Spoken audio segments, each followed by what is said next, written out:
ጥያቄን ያዘለ ማሳሰቢያ የመልእክቴ ርዕስ ነው። ሙስሊሙ ጠየቀ ለክርስቲያን ስለ ኢየሱስ ኢሳ ባይብል ውስጥ ያለውን ስለ አንድ ፈጣሪ ምን ይላል ባይብሉ? አብ ወልድ እያላችሁ ኢየሱስ ምትሉ ፈጣሪና ኢየሱስ እንዴት እኩል ናቸው? ምንም አይገናኝ ከባይብል መልሳቸው። ኢየሱስ በባይብል ነቢይ ነኝ ሲል ክርስቲያን ወገኔ በማስተባበል በእውቀቱ ሳይሆን በሐሳቡ በግል ይተርክልናል ያልተጻፈውን ይደጋግምና አሁንም አሁን። እንዴትስ ተብሎ ትምህርት ይቀሰማል? ውይይት ሲጀመር ስድብ ይከተላል። በስድብ ሊቃውንት ሀገር ይሸበራል። እመኑ ይሉናል ባይብል ውስጥ ያለውን እኛና እነሱን ያከራከረውን። ገና ሳታብራሩ ሳትሰጡ መረጃ ሐቅም ግልጽ ሳይሆን ያለምንም ምልጃ በቅን አስተሳሰብ ውይይት ሳይኖር ለእውቀት የሚተርፍ ዘላቂ መስመር ጭራሽ መልስ የሌለው ገና ከጅምር። እኔ ፈጣሪ ነኝ አላለም ኢየሱስ። ያላለውን አትበል ሕጉንም አትጣስ ብሏል ብለህ ካልክም በማስረጃ ጥቀስ። ማስረጃ የሌለው ክርክር አታምጣ፣ በላይህ ይወርዳል የፈጣሪ ቁጣ። ጥያቄዎች አሉን እኛ ከባይብሉ፣ መልሳችሁን ስጡ ሳታስተባብሉ። ጥያቄ ሲጠየቅ መልስ ያስፈልገዋል፣ እምነቱም በእውቀት ቢሆን ይመረጣል።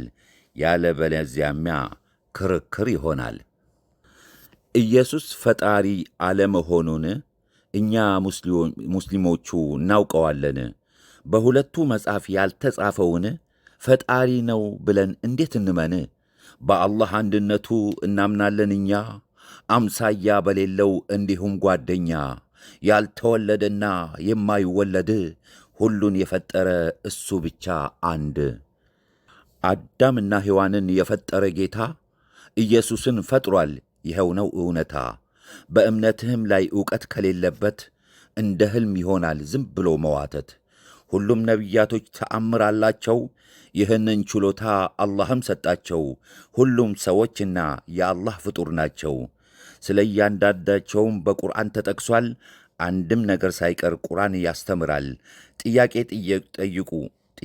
ጠይቁ ከእኛ መልስ ሞልቷል። መጠየቅ ጥሩ ነው ለማግኘት ዕውቀት፣ በስድብ አይደለም የሚገኝ ትምህርት። ዕድሜህን አትፍጀው ነገር ስዶልት።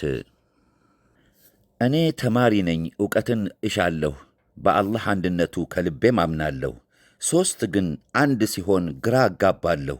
እጄን አወጣና ጥያቄ አነሳለሁ፣ ግን መልስ ባለማግኘት ቁጥር አንድ ብዬ እኔም አልፈዋለሁ። ለአንዱ መልስ ሳይገኝ ጥያቄ ማብዛት ፋይዳ የለውም አይሆንም ዕውቀት። ጥያቄ ምንድነው የታቦት እምነት? በባይብል አለ ወይ እንደዚህ ትምህርት? የዚህ ዓለም ጣጣን ምንም የማያውቅ በቀዝቃዛ ውሃ ምንድነው መጥመቅ? የጥያቄ መብዛት ትርጉም የሚኖረው መልሱን በማስረጃ ሲመለስልህ ነው። እንዲህ ሳይሆን ሲቀር መደነቋቀር ነው። ጽሑፌን መቋጫ ላድርግለትና አንድም በአእምሮዬ ሐሳብ ፈለቀና ቄስም ሆነ ጳጳስ አገናኙንና ጥያቄ ይመለስ ጭቅጭቅ ይቅርና።